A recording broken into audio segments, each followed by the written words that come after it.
NFTs have been all the rage for these past few years, and it's only going to get bigger. From bored apes being snapped up by celebrities, to CryptoPunks selling for hundreds of millions of dollars, and even the largest brand companies in the world creating their very own NFTs. If you're like me, then you're sitting at home wishing you could wave a magic wand and get yourself that next big NFT. Well, that's what I'm here for today. The little guy, like you and I, that can't even afford those crazy gas fees, let alone our favorite NFTs. Why do we have to feel left out, dreaming of one day owning a pixelated panda with a top hat? What if there were a simpler way to get that next big NFT that will change your life forever? In today's video, I'm going to be taking you on a journey through the world of NFTs, showing you that your chances of landing that life-changing NFT is much greater than you think. To do so, I'm going to be introducing you to the world of Veve collectibles and show you how you can compete on a level playing field for all the very best NFTs on the market, using zero upfront investment. Unless you have been living under a rock, I'm pretty sure you must have at least have heard of Ecomi and the Veveverse by now. The Omi homies are pretty much the craziest community in all of Cryptoland. If you haven't, then grab some popcorn, because you are in for a treat. The Veveverse is a collectible NFT platform that is home to exclusive licensing brands such as Marvel, DC, Disney, as well as Universal Studios, along with multiple others. What makes the Veveverse so unique is that it's taking an old school business model and transitioning it into the digital age. Not only have they ignited a new generation of collectors, but they're also about to give them a home within their very own metaverse, allowing buyers to showcase and interact with one another as a community. The business of collecting comic books and action figures is one of the easiest business models to understand. The game is simple. You buy and obtain the rare collectibles, hold onto them for a little while, and then later flip it for an exorbitant profit when the time is right. So if you want to know how to get your hands on some of the hottest digital collectibles, then keep watching, because I'm going to be showing you exactly how to do so, as well as how some collectors have managed to turn $7 into hundreds of thousands of dollars. So stay tuned. What is up, everybody? My name's Ubaid, and welcome to Third World Crypto, where we bring you all the latest and greatest news in the metaverse and gaming world so that you don't have to go anywhere else. If that's something that you are interested in or would like to get to know more about, then make sure to subscribe to the channel down below, and don't forget to hit that notification bell so that YouTube notifies you when I upload every Monday and Friday. With that being said, keep in mind this is not financial advice. I am just a guy who makes YouTube videos for fun. Please make sure to do your own research. Okay. In order to put everything into perspective, we first need to dive into the world of NFTs and their marketplaces in order to better understand just how they work. Buckle in, because what you're about to hear is a whole lot of crazy that's really just become the norm. In order to buy your first NFT, you would need to go to a marketplace, the most popular one being OpenSea. OpenSea is built on the Ethereum blockchain and is the leading NFT marketplace at the moment that has held majority, if not all, of the most popular and trending NFTs at some point. With over 80 million NFTs listed on OpenSea already and thousands more popping up each day, it's kind of hard to know where to start. It's like finding a needle in a haystack. Except if you do manage to find that needle, well, then you get to keep the farm, making it well worth the effort. The problem is that a large percentage of people are unsuccessful, and most people end up losing money over the short to medium term without potentially ever making any money. The reason for this is because the market has become muddied, with many of these projects either worth zero from the time it's minted, or many end up being rug pull scams that ends with the owners running away with your money. Truly successful projects are few and far between, and it's really hard to learn about them before they take off, forcing you to pick them up on the secondary market after they've already been flipped multiple times, meaning it's already grown in value exponentially, pushing it well out of your price range. The lack of regulation and verification of these projects means that you're not entirely sure what you're pulling out of the magic hat. Like a bored tadpole or an angry avocado, you don't really know what you're getting yourself into. To some people, that could be part of the appeal and thrill of the NFT game. And hey, that's cool, if you've got that kind of cash to splash. However, the average cost of an NFT on OpenSea is $500. For the average person, like myself, $500 is well out of my price range for something that doesn't have a guaranteed return on it. Apart from that, the craziest thing about these NFTs are the gas fees. If you don't know what that is, gas fees is the price paid in order to create or mint the NFT contract on the blockchain. Now, these prices could range from anywhere between $50 to $250 per NFT. At the time of recording, it's currently sitting at $148 per NFT. To the average investor, the Ethereum gas fees on its own is a bit too excessive and could be used to purchase multiple NFTs elsewhere.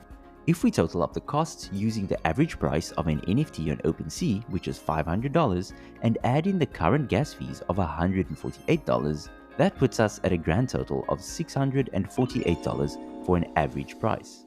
Now, let's see what we could potentially get elsewhere for that same amount of money. This is where Veve comes in. Stay with me because I'm about to calculate the value and probability of you actually owning a somewhat valuable Veve collectible that you could potentially flip for more money on the secondary market. If you are into garage sales and flipping things like everybody's favorite entrepreneur, Gary Vee, then you are going to love this. You see, Veve has created a marketplace that allows everyone to compete on a level playing field. All you need to do is download the Veve app and create a profile to get started. Here's the extremely cool part about it. You don't even need to load any cash onto your Veve account in order to compete for these NFTs. Yep, zero cash is needed in order to put your name into the hat. If you don't believe me, this is how it works. Veve releases on average 2 NFT drops per week, and sometimes even more than that, giving you ample opportunity to get lucky. Let's use the month of February for example. Here we can see that they've had 19 NFT drops, with the cheapest being comic books coming in at $6.99 and digital action figures priced from $60 all the way up to $400. Now, as you can see, this all fits within our NFT budget of $648, allowing us to at least try and purchase multiple NFT collectibles. All you're going to need is the fastest hands on the app and a bit of luck. All NFT drops are limited editions, and this makes them harder to obtain, so you might want to get a friend or two in on the action to aid you in your quest. Keep in mind, there are tons of videos on YouTube giving you tips and tricks on how to land your very first Veve NFT.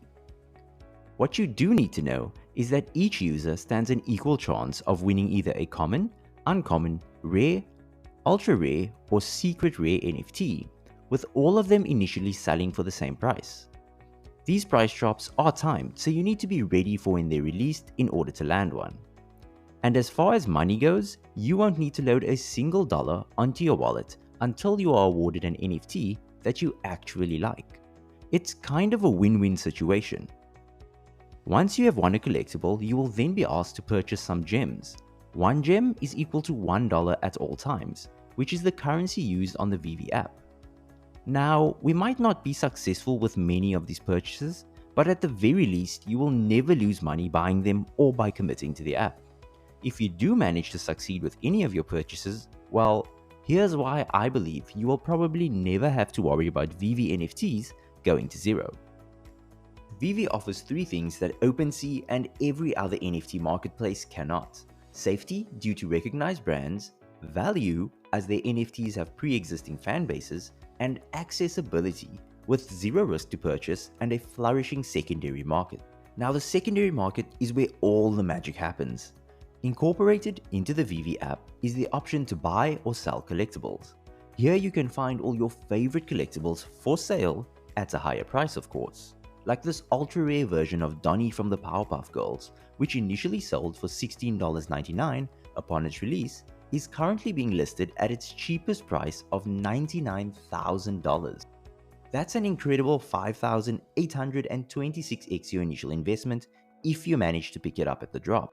Even if you only manage to pick it up afterwards on the secondary market for, let's say, a couple $1,000s, well, you would still be significantly in the green right now. And if you're thinking that it's just a one-off, no, there are many others just like this, such as this Marvel Comics First Edition, which initially cost $6.99 and has a current floor price of $46,800. And the list goes on with all rarities selling for significantly more than their cost price. You see, you don't have to get the rarest pick every single time in order to make a profit. Even getting the third or fourth of the 5 rarities will still leave you with a healthy 10 to 100x your initial investment. Like a rare version of whatever this is that's currently being listed for $5,900.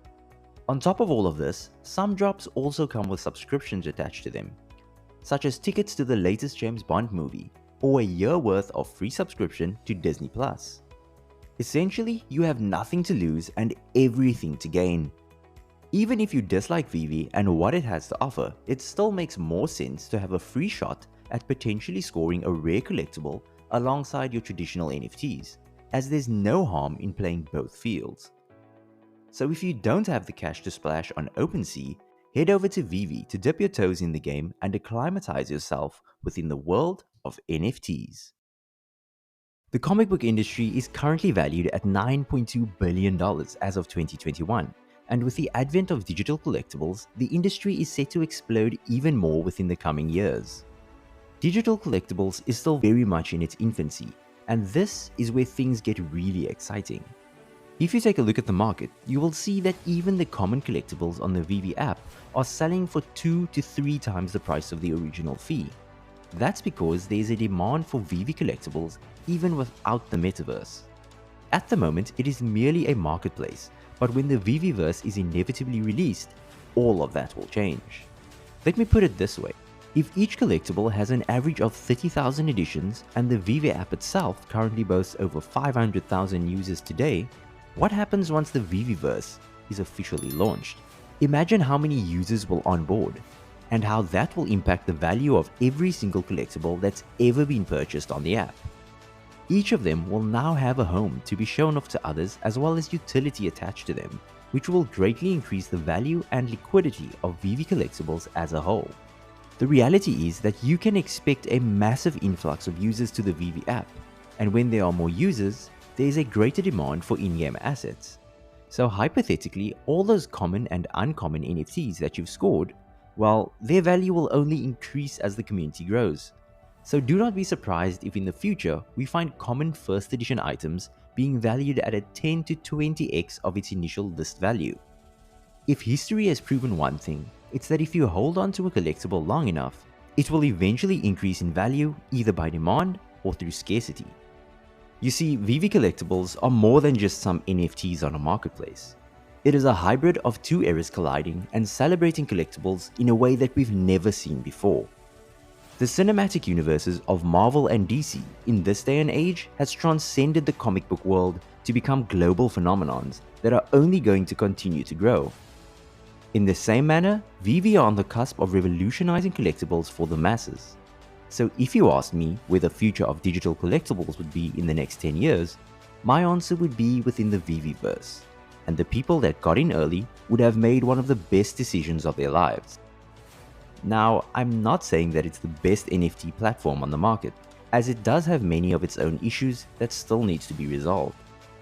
Those issues, however, do pale in comparison to the larger markets, and that to me is a great indicator of not only where Ecomi are now, but where they could be in the future. So here's to Veve for making comic books and action figures accessible to the masses, for bringing safety and authenticity to NFTs, but most of all, for adding value to our portfolios and helping our wallets moon so that we too can live like superheroes.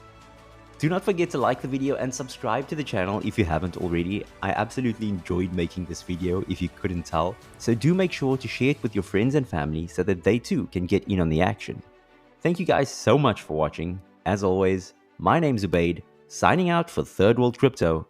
Stay safe, stay sound, and I will see you guys on the moon. Peace.